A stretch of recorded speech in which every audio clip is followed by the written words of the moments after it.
普京的马里乌波尔之行有多危险，连安全带都没系，随时准备跳车。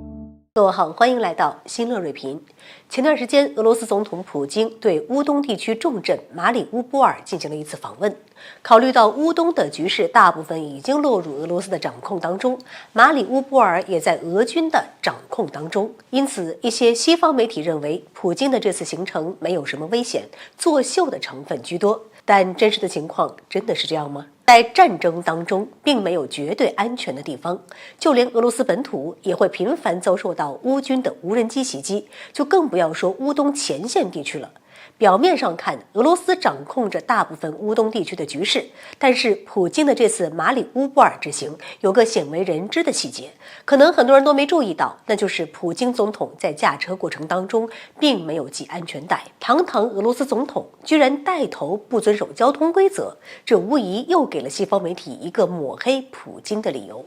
但现实的情况却是，普京亲自表态，他不系安全带完全是出于个人安全方面的考虑。据俄罗斯媒体报道，普京在节目中亲口承认，在马里乌波尔驾车不系安全带的原因是为了在出现突发状况时能够迅速离开汽车。通俗一点说呢，就是一旦有危险，普京准备随时跳车避难。还真别不信，普京在马里乌波尔驾车的时候，对市内的多个街道、社区进行了视察，并且还和当地的居民面对面的交谈。普京的这些举动虽然很亲民，但也让他时刻都面临着被袭击的危险。这种时候，一枚标枪或者是毒刺，甚至一杆普通的步枪，都能让普京驾驶的汽车陷入到危险的境地。在这种情况下，普京不系安全带完全是可以理解的。要知道，西方国家给乌克兰送去的很多军事援助，一部分已经落入了黑市当中。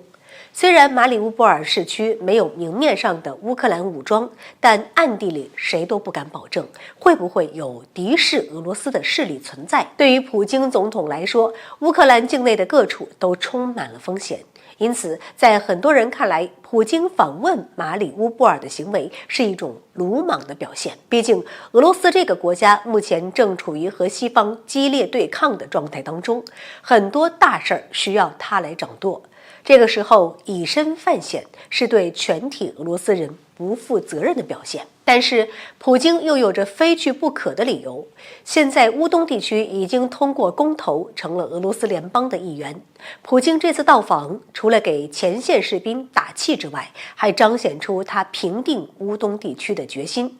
试想一下，如果连总统都不敢前往进行访问，俄罗斯又怎么给当地人民带来安全和稳定呢？再说了，普京身为俄罗斯人民心中的硬汉，又怎么会被小小的危险给吓住呢？好了，本期节目就到这里，欢迎各位点赞转发，留下您的精彩评论。